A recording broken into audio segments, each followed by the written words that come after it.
I would suggest that to move the needle on school readiness, the nonprofit voluntary sectors also got to work side by side with the business community and business leaders.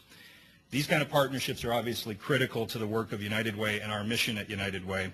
Today, as I just said, what we try to focus on is not even just programs and initiatives, but how do we bring special interests together into collective action to work on the issues and the opportunities we have in common.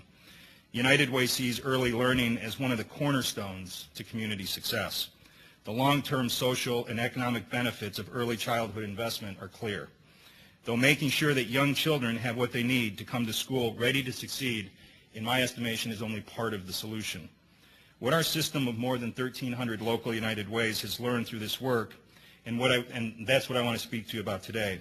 To give a fair shot, a fair start to all kids, we have to work to eliminate not just the social barriers and some of the tools that they need, but we've got to eliminate the economic challenges that stand in the way of many of our nation's most vulnerable children and their families.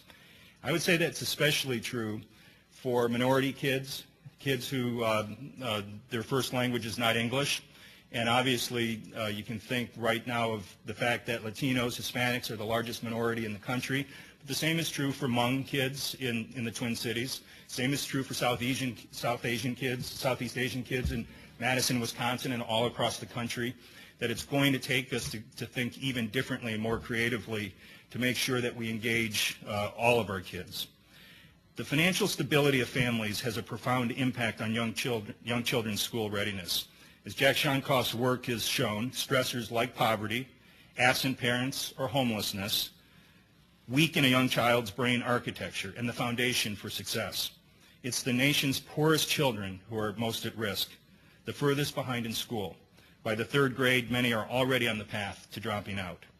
Increasingly, financial stability and the hope that it creates is the ultimate metric for our community success, and if not present, the ultimate root cause of many of the issues our children face every day.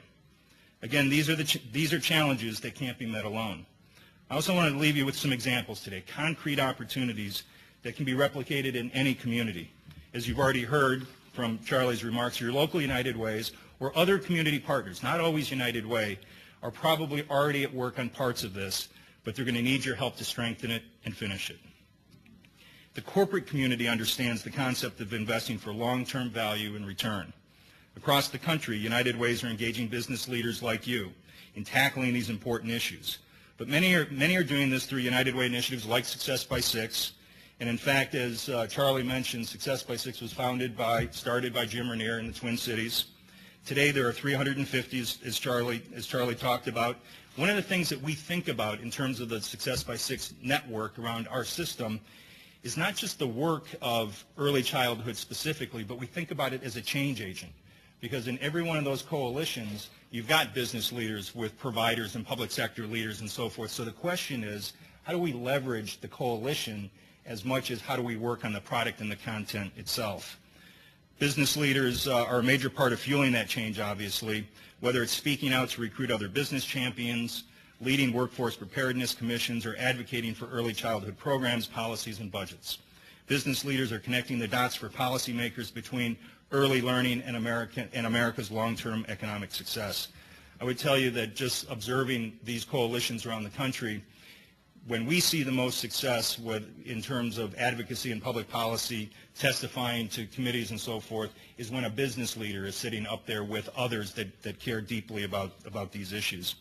And while we continue to build for the future, we also have to create opportunities for families to build a better today. If our children are to take full advantage of the early learning tools and strategies that you've been discussing all day, it has to be in tandem to work to remove the financial hurdles that too many of them and their families face every single day. Today, kids aren't just challenged by a lack of learning opportunities. Social and economic conditions trending in the wrong direction are leaving them and their caregivers on shaky ground. This year, just fewer than 4 million freshmen will enter high school. A full 1 million won't graduate. If you look at kids of color in most of our urban school systems, that's closer to 50% won't graduate as the country gets more diverse. And as the achievement gaps widen, jobs are becoming increasingly more technical, often requiring high levels of education and training. An example I use all the time in my own life is my dad's 8th grade education that allowed him to be an industrial plumber. Those jobs just don't exist in the same numbers. It's nobody's fault. It's not partisan. It is a changed economy. And so at a time when the education and training needs are increasing, we're in fact going the wrong way. Personal bankruptcies have increased 350% since 1980, with more than 2 million filed in 2005 alone. We're seeing savings in decline and personal debt soaring. With over 38 million Americans living below the poverty level, including 1 of every 5 children under the age of 6, a recent study by the Center for Responsible Lending found that 33% of all Americans regularly use their credit cards for basic need: food, rent, utilities, their credit card, 1 out of every 3 Americans. Trends like this make it difficult for any single parent or struggling family to feed or clothe their children, let alone provide the kind of environment that would be conducive to learning. A study at the Center for Young Children and Families at Columbia University clearly illustrates the link between financial stability and a child's ability to learn. In addition to more obvious trends like lack of health care or safe neighborhoods, the study found poor children are less likely to receive nurturing parenting and more likely to receive harsh discipline. They have fewer social interactions among neighbors and ultimately are less likely to have learning opportunities and receive the necessary warmth that their development requires. But if we begin to chip away at the financial issues, social and human success will clearly follow. The Center for Social Development at Washington University in St. Louis found that there's a direct cause and effect relationship over time between assets or financial stability and a person's well-being. They found families with savings and assets are less likely to divorce, have lower rates of domestic violence, fewer chronic illnesses, and better overall health. Additionally, children of parents with savings and assets score higher on tests, are less likely to drop out of school, are less likely to have a child before age 18, and are more likely to go to college. In today's global economy, it's critical. And it's common sense in some ways and intuitive in some ways, but again, I would make the point that our systems, and I would suggest even ours, are so entrenched that it's hard to get us out of the way we've been thinking about social services and get us back into thinking about financial self-sustainability for families.